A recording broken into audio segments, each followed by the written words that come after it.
देखिए अपवर्तन, अपवर्तन किसे कहते हैं कि प्रकाश की किरण जब एक माध्यम से दूसरे माध्यम में प्रवेश करती है तो वह अपने पथ से विचलित हो जाती है, तो प्रकाश की इस घटना को अपवर्तन कहा जाता है।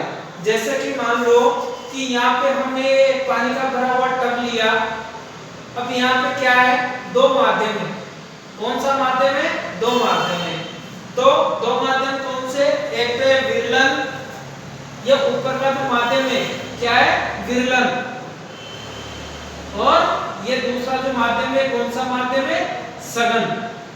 विरलन और सघन माध्यम, जब प्रकाश की किरण इस खुले माध्यम से सघन माध्यम में आती है, यहाँ से सघन माध्यम में आती है तो अपने पथ से विचलित हो जाती है, तो प्रकाश की इस घटना को प्रकाश का अपवर्तन कहा जाता है।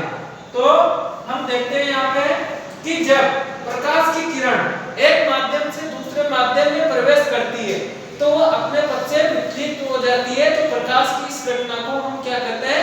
अपवर्तन कहते हैं। अब अपवर्तन के कारण घटित होने वाली घटना है, तो यहाँ पे एक बाल्टी ले ली हमने, ये एक बाल्टी।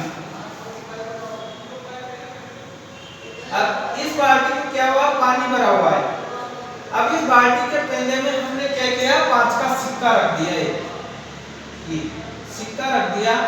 जब हम इसे यहाँ से देखेंगे तो देखने पर हमें जो ये सिक्का है क्या होगा? यहाँ पे नजर आएगा उठा हुआ, क्या आएगा? उठा हुआ नजर आएगा। किसके कारण? अपवर्तन के कारण, क्योंकि हमारी जो प्रकाश की जो देखने की क्षमता है वो कहां से देख रहे हैं हम? एक तो विरलन माध्यम से जहां पे कुछ भी नहीं है, फिर विरलन माध्यम से ये कहां जाती है? सघन माध्यम में। तो सघन माध्यम में जाने के बाद ये जो प्रकाश की किरण है अपने पथ से विचलित हो जाती है यहाँ से, और इस कारण हमें ये सिक्का यहाँ पे उठा हुआ दिखाई देता है। इस कारण इसे क्या कहा जाता है? अपवर्तन कहा जाता है। अब अपवर्तन के कारण घटित होने वाली प्रमुख घटनाएं,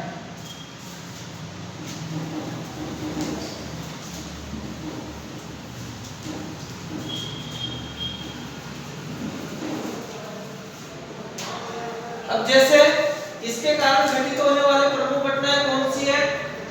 रात्रि में तारों का टिमटिमाना, तारों का टिमटिमाना।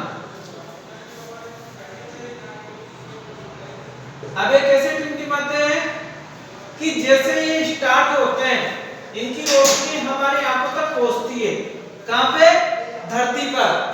तो हमारी आंखों में पहुंचती है तो ये वायुमंडल की विभिन्न परतों से होकर के गुजरती है।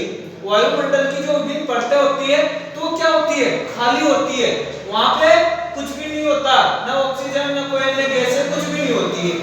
फिर उसके बाद जो अपना ये पृथ्वी का जो वायुमंडल है, पृथ्वी का जो वायुमंडल है ये कौन सा माध्यम आ जाता है? फिर सघन माध्यम।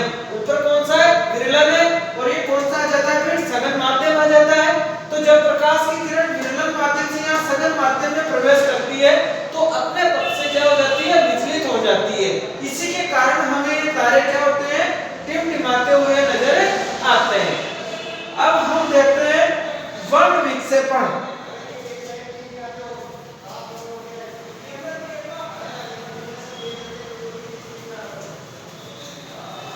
वर्ण विक्षेपण,